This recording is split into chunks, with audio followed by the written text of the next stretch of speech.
د نن پنجشنبې ورځې لنډ او مهم خبرونه. دوحه کې د افغانستان اسلامي امارت سرپرست سفیر ډاکټر محمد نعیم د کویټ سفارت په رسمي بلنه د یاد هیواد د ملي ورځې پر لمانځغونډه کې ګډون کړی.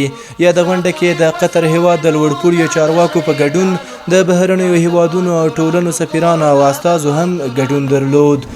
د افغانستان د توبرکلوس ملي پروګرام د کنټرول ریاست له لوري د خوست په ملکي روغتون کې د مقاوم توبرکلوس د ناروغانو درملنې څانګه پرانیستل شوه. د مسؤلینو په وینا د دې څانګې په پرانیستلو سره به د یادې ناروغۍ ناروغانو ته ګڼې اسانتیاوې رامنځته کړي. کندهار ښاروالۍ د ښار په دریمه ناحیه کې د یو مهم سړک د اساسي رغېدو چارې پیل کړي دي. د خوست ښاروالۍ تر چتر لاندې اوس مهال په ښار کې د ښاروالۍ او یونیپس مؤسسې له لوري په روانو رغنیزو پروژو کې د ماشینرۍ ترڅنګ سلګونه ناچاره کسانو ته د کار زمینه برابره شوې ده.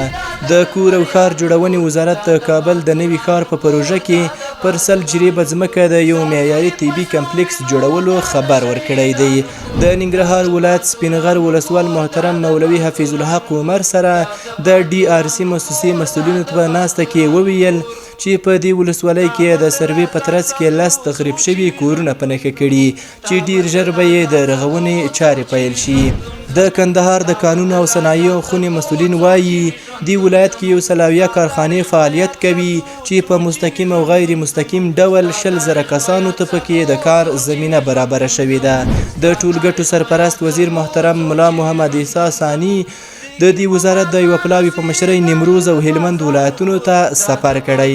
ښاغلي ثاني په یاد ولایتونو کې د دې وزارت تر کار لاندې پروژو څخه لیدنه کړې.